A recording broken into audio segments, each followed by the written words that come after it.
Okay, तो आगे बढ़े। सभी को वॉइस क्लियर आ रही है ना? Yes sir. ठीक, अब हम I3 को देखें तो I3 क्या था, प्लस साइड पे 0 है और माइनस साइड पे VA है, तो 0 माइनस VA अपॉन रेजिस्टेंस कितना है 5 kilo, 5 into 10 to the power 3 is equal to 0। यहां से कैलकुलेट करके VA निकाल, यहाँ पे कैलकुलेट करके VA निकाल।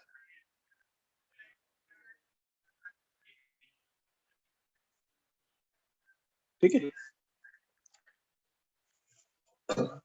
अब इसकी कैलकुलेशन के लिए देखो इस तरह से, यहां से 5 upon 2 into 10 to the power 3 minus VA upon 2 into 10 to the power 3 plus VA, sorry, minus VA into 5 into 10 to the power 3 is equal to 0। तो मैं सिंपली ये प्लस, सॉरी सर 3.57 आ रहा है। हाँ 8.3 आ रही है सर। सर 3.57। बेटा जो भी आ रहा है, हमने भी कैलकुलेट अभी नहीं किया।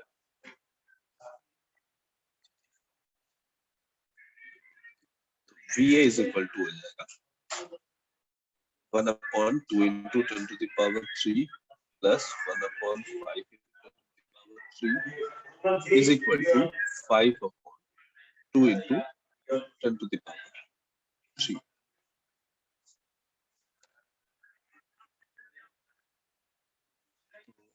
VA is equal to आ रहा होगा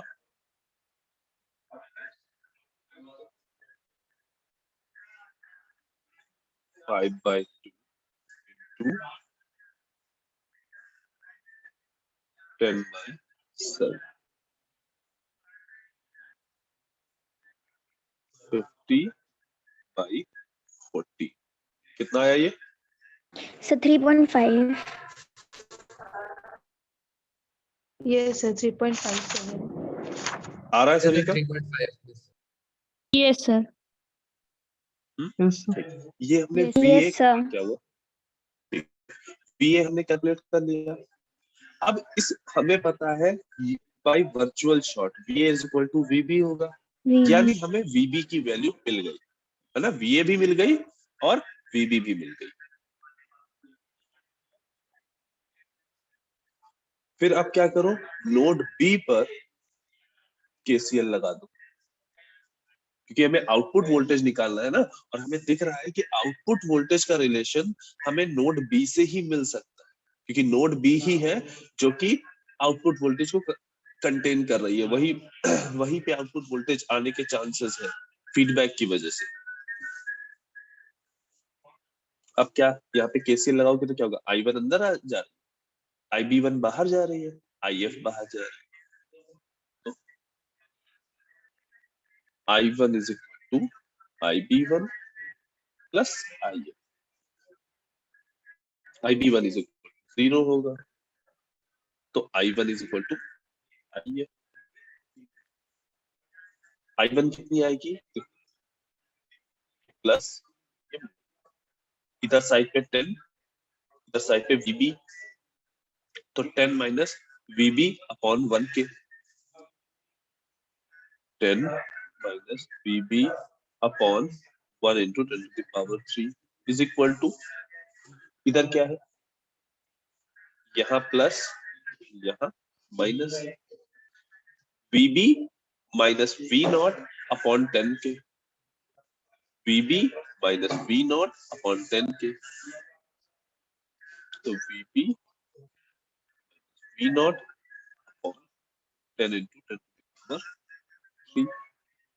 VB की वैल्यू पुट कर दो, 10 minus 3.5 upon 1 into 10 to the power 3, 3.5 on 10 into 10 to the power 3 minus V0 upon 10 into 10 to the power 3। V0 is equal to क्या आ जाएगा,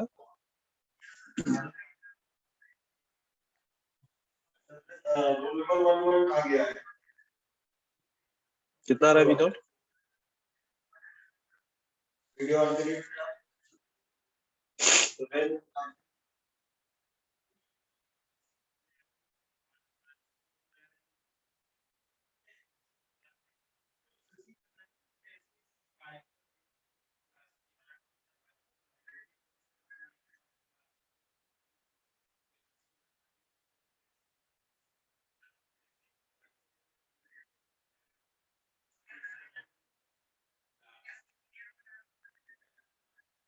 सर वी नॉट नेगेटिव आएगा। Sir -61.5। -61.5। Yes Yes, sir. Sir. अब ध्यान से देखो कैसे हम verify करेंगे कि हमारा आंसर सही है या गलत। देखो आंसर कैसा है, नेगेटिव। अब ध्यान से देखो, जो तुमने इन्वर्टिंग टर्मिनल पे इनपुट दिया है वो है 10 वोल्ट और नॉन इन्वर्टिंग टर्मिनल पे वोल्टेज दिया है 5 वोल्ट। ठीक, अल्टीमेट काम इस ऑप एम्प का क्या होता है, इन दोनों का डिफरेंस निकाल के उसका गेन बनाना, उसको एम्पलीफाई। यही तो अल्टीमेट काम है इस ऑप एम्प का। ठीक, तो हमें यहाँ पे ध्यान क्या देना है कि भाई ऑप एम्प के इन्वर्टिंग टर्मिनल पे जब इनपुट वोल्टेज हाई तो आउटपुट नेगेटिव आएगा। ठीक, यहाँ पे इनपुट वोल्टेज हाई है तो आउटपुट नेगेटिव आएगा क्योंकि इसका इन्फ्लुएंस ज्यादा है इन कंपैरिजन टू ये।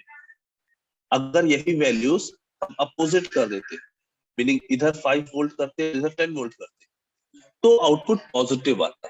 क्या वैल्यू आती वो पता नहीं, लेकिन आउटपुट पॉजिटिव आता ये कंफर्म। बात समझ में आई? Yes sir.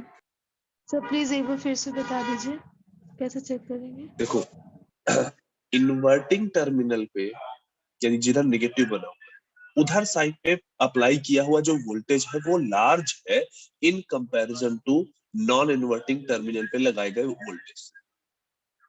तो हमें ये देखते ही समझ जाना है कि अगर इन्वर्टिंग साइड पे वोल्टेज लार्ज है तो मतलब आउटपुट जो आएगा वो नेगेटिव आएगा क्योंकि इसका इन्फ्लुएंस ज्यादा होगा।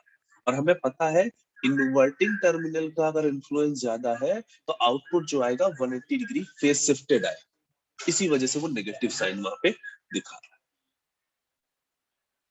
है। Okay sir. Clear? Yes sir.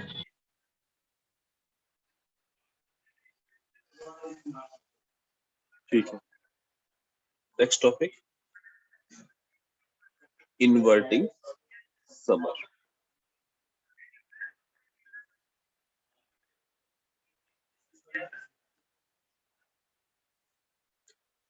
अब समर है इन्वर्टिंग, यानी इनपुट कहां से दिया जाएगा, इन्वर्टिंग टर्मिनल से। ये आउटपुट वोल्टेज है। ठीक, यहाँ पे सबसे पहला काम इसको ग्राउंड, इसको फीडबैक कर दो आरएफ। ठीक, यहां से तुम्हें इनपुट प्रोवाइड करने हैं थ्रू रेजिस्टेंस। पहला इनपुट, दूसरा इनपुट और ये तीसरा, V1, V2 and V3, R1, R2, R3। यहाँ ध्यान देना है कि इस बार इसको हम डायरेक्टली ग्राउंड कर रहे हैं, कोई भी रेजिस्टेंस नहीं लगाया नॉन इन्वर्टिंग, जबकि वहां पे जब हमने ये वाला किया था तब हमने एक रेजिस्टेंस लगा के तब ग्राउंड किया। हाँ, सभी लोग अपनी अटेंडेंस भी साथ साथ मार्क करते हुए चले।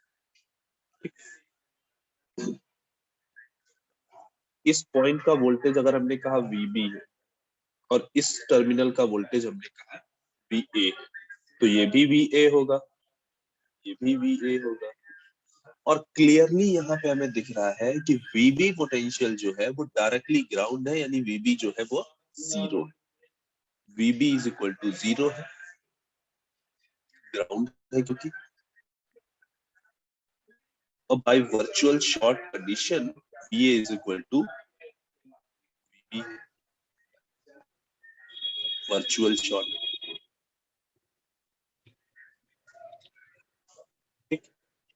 वर्चुअल शॉर्ट वाला कॉन्सेप्ट हो गया। दूसरा काम क्या है, करंट यहाँ लिखा I1, I2, I3, IB1, IF। KCL लगा दो by KCL at node A। क्या आएगा, I1 plus I2 plus I3 is equal to IB1, किसी का माइक खुला है बेटा, ऑफ कर लो, plus IF, IB1 plus IF। ठीक, अब सिंपली क्या करो, वैल्यूज पुट करना, ओम्स लॉ से फाइंड आउट करो करंट की values. V1 minus VA upon R1 plus V2 minus VA upon R2 plus V3 minus VA upon R3 is equal to IB1 हो गई 0 प्लस IF कितनी हो जाएगी, VA minus V0 upon R।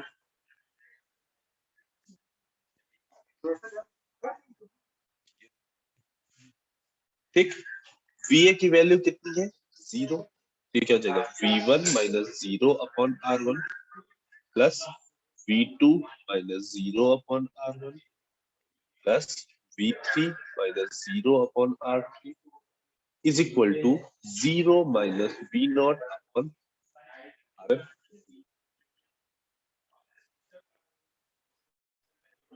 यहां तक में किसी को कोई दिक्कत?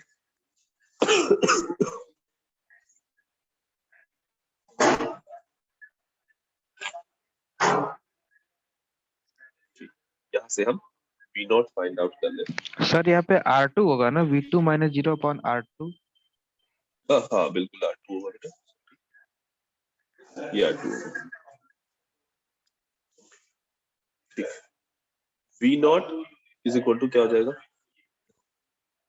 इस माइनस साइन को और इस RF हम इधर साइड पे, ठीक है, ये क्या आ जाएगा, minus RF into V1 upon R1 plus V2 upon R2 plus V3 upon R3। इसको ऐसे भी लिख सकते हो, minus RF upon R1 V1 plus RF upon R2 into V2 plus RF upon R3 V3। V0 आ गया, that's it।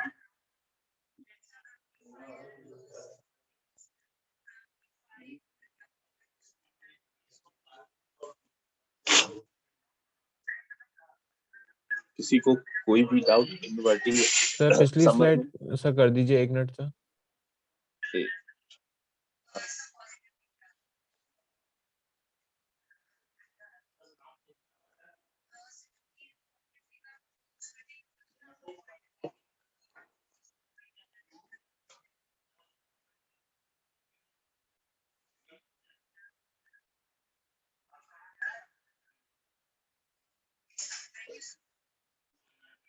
Sir V0 निकालने के लिए सर RF से ऊपर मल्टीप्लाई कर दिया था बस आपने शायद।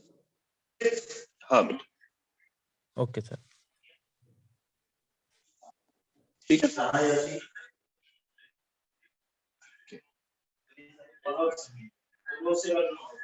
ठीक, अब जरा वापस आते हैं नॉन इन्वर्टिंग। लेट्स से हमने कहा यहाँ पे R1 is equal to R2 is equal to R3 is equal to R4, इन चारों की वैल्यू बराबर है और इक्वल टू है R के। ठीक, इन चारों की वैल्यू अगर बराबर है और R के बराबर है तो V0 कितना, V0 is equal to 1 plus RF upon R by 1 by R plus 1 by R plus by R, V1 by R plus V2 by R plus V3 by.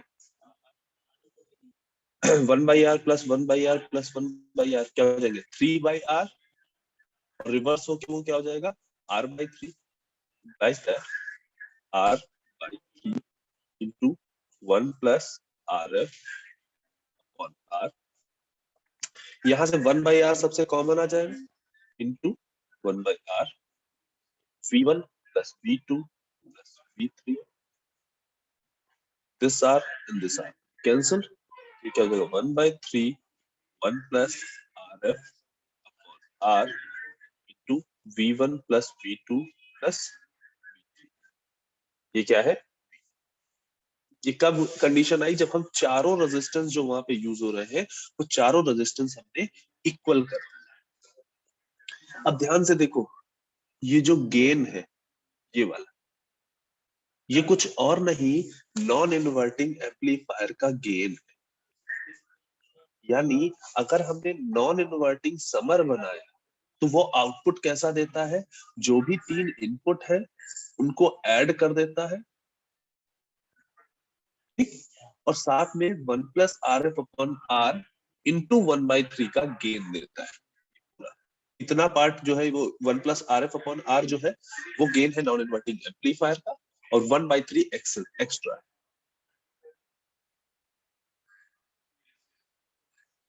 एक बात अब देखते हैं, अच्छा दूसरी चीज देखो, यहाँ पे आउटपुट वोल्टेज जो आ रहा है वो पॉजिटिव आ रहा है,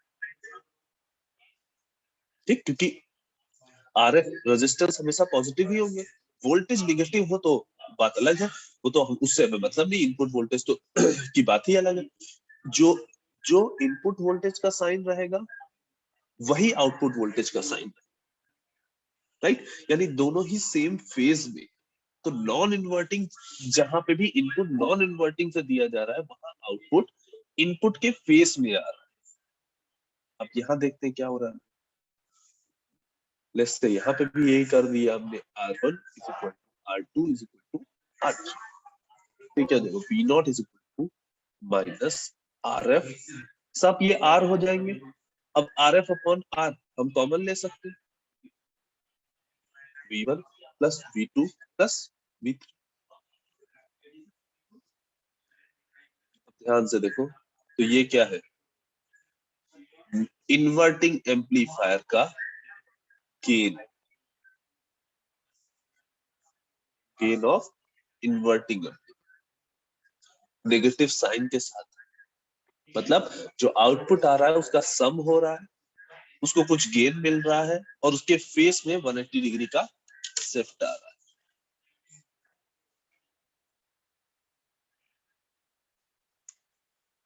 किसी को इस पूरे डिस्कशन में समर में कहीं कोई दिक्कत है?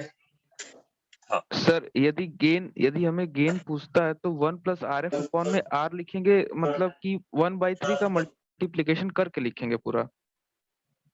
सुनो सुनो, जब तुमसे समर पूछेगा तो तुमसे केवल आउटपुट वोल्टेज निकालने का है, वहां पे तुमसे गेन की बात बिल्कुल नहीं, ठीक। ये हम केवल तुमको ये दिखाने के लिए बता रहे हैं कि हाँ देखो कि नॉन इन्वर्टिंग इनपुट पे को अगर हमने समर की तरह यूज किया है तो गेन कुछ हद तक सिमिलर आ रहा है जैसे नॉन इन्वर्टिंग एम्पलीफायर, ठीक है। तुमसे केवल आउटपुट वोल्टेज निकालने को पूछे, हाँ ये हो सकता है ये कह दे कि R1 R2 R3 सारे एक सेम इक्वल है, तब क्या आएगा आउटपुट, ठीक। गेन निकालने को नहीं कहे, गेन तुमसे केवल तब कहेगा जब इन्वर्टिंग एम्पलीफायर या नॉन इन्वर्टिंग एम्पलीफायर कहा जाए। गेन केवल 2 ही केस में तुमसे पूछेगा, बाकी सब केसेस में तुमसे आउटपुट वोल्टेज फाइंड करने को कहेगा, ठीक है। Yes sir, yes sir.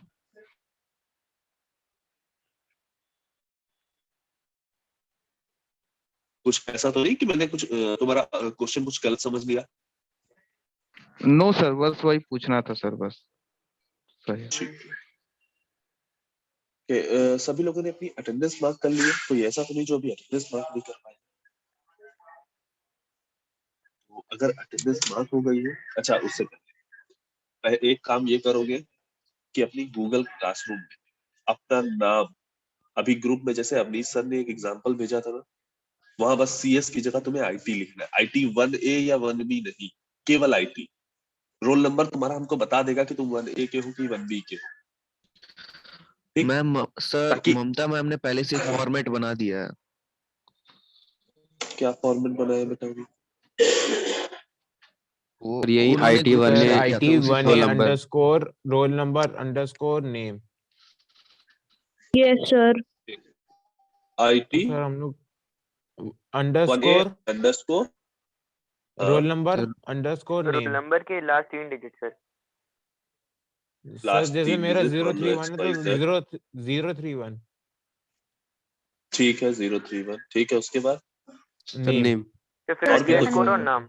Name, yes sir. ठीक।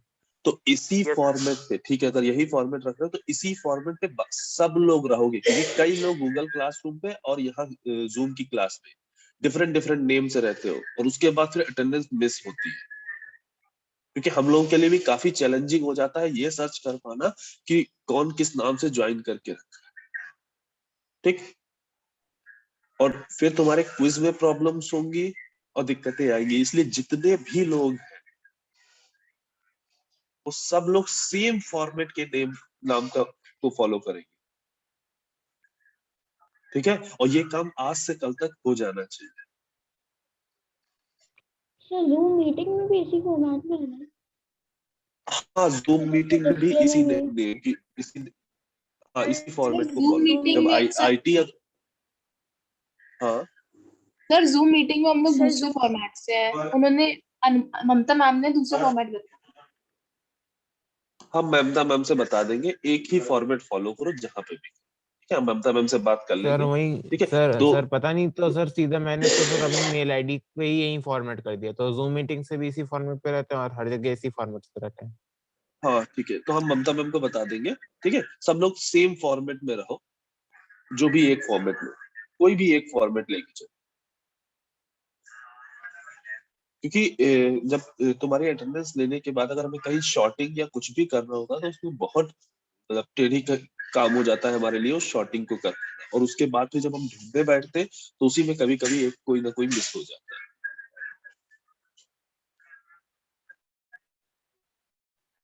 ठीक है। अगर सभी लोगों ने क्या फॉर्मेट लिया है, अच्छा फॉर्मेट ये रखा गया है कि तुम्हारा क्लास रजिस्ट्रेशन नंबर और उसके बाद तुम्हारा नाम यस सर मीटिंग में यही है।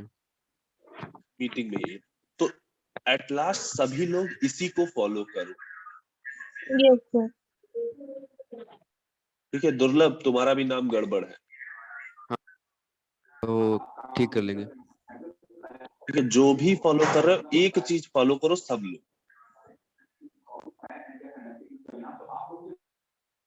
ठीक है। Yes sir.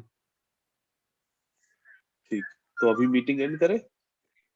Yes yes sir. Sir. Thank you sir. Thank you sir. Thank you sir.